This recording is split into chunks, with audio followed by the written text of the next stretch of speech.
नमस्कार, मैं हूं आपके साथ बुलबुल भारद्वाज और आप देख रहे हैं आरएन न्यूज। लोकसभा चुनाव के नतीजे आ चुके हैं जो चौंकाने वाले हैं, लेकिन उत्तर प्रदेश के नतीजे और भी हैरान कर देने वाले इस बार 2024 में निकल कर आए हैं। यहाँ दो लड़कों की जोड़ी ने इस बार कमाल करके दिखा दिया है। यूपी में खटाखट वोट इंडिया गठबंधन को पड़े और अखिलेश ने बीजेपी का अकेले केंद्र तक पहुंचने का रास्ता रोक दिया। इस बार यूपी में भगवान श्री राम भी बीजेपी से नाराज नजर आए और शायद यही कारण था जो राम को लाए उन्हें अयोध्या की जनता ने नकार दिया। और यह फैसला केवल राजनीतिक पार्टियों के लिए ही नहीं बल्कि राजनीतिक पंडितों के लिए भी आश्चर्यचकित कर देने वाला था, क्योंकि अयोध्या के आए नतीजों ने देश में बिना हिंदू मुस्लिम वाला माहौल एकदम पलट कर रख दिया। फैजाबाद लोकसभा सीट से जहां बीजेपी उम्मीदवार लल्लू सिंह 50,000 वोटों से हार गए, हर किसी के मन में यह सवाल है कि जहां बीजेपी ने राम मंदिर बनवाया और धूमधाम से इसका उद्घाटन किया, वो सीट बीजेपी कैसे हार सकती है। लेकिन नतीजे अब सामने हैं और इन नतीजों को नकारा नहीं जा सकता। लेकिन सबसे बड़ा सवाल इस समय यही है कि जो अयोध्या में राम को लाए उन्हें अयोध्या वासियों ने क्यों नकार दिया। तो चलिए आपको इस वीडियो में इस बारे में ही हम आपको बताने जा रहे हैं वो कौन कौन सी बड़ी वजह थी जिनके आगे बीजेपी अयोध्या में घुटने टेकने के लिए मजबूर दिखाई दी। इसलिए वीडियो को आपको अंत तक देखना जरूर होगा। अयोध्या में पासी बिरादरी बड़ी संख्या में है। ऐसे में सपा ने पासी चेहरे अवधेश प्रसाद को अयोध्या में अपना उम्मीदवार बनाया।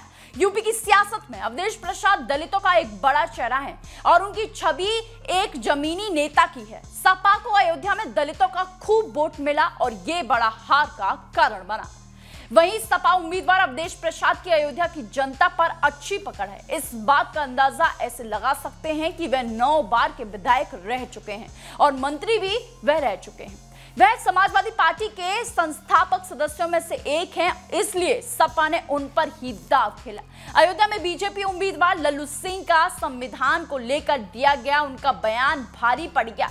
लल्लू सिंह वही नेता हैं जिन्होंने कहा था कि मोदी सरकार को 400 सीट इसलिए चाहिए क्योंकि संविधान उनको बदलना है। उनके इस बयान का खामियाजा बीजेपी को भुगतना पड़ा और इसी वजह से अयोध्या में बीजेपी की नैया डूब गई। लल्लू सिंह अयोध्या से 2 बार से सांसद रह चुके हैं।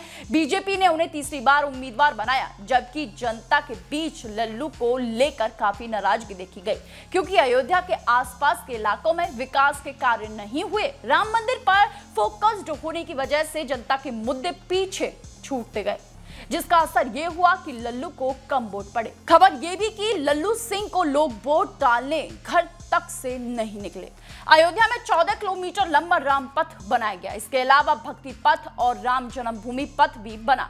ऐसे में इसकी जड़ में आने वाले घर और दुकानें टूटी, लेकिन मुआवजा सभी को नहीं मिल सका। उदाहरण के तौर पर अगर किसी शख्स की 200 साल पुरानी कोई दुकान थी लेकिन उसके पास कागजात नहीं थे तो उसकी दुकान तो तोड़ी गई, लेकिन मुआवजा उसे नहीं दिया गया।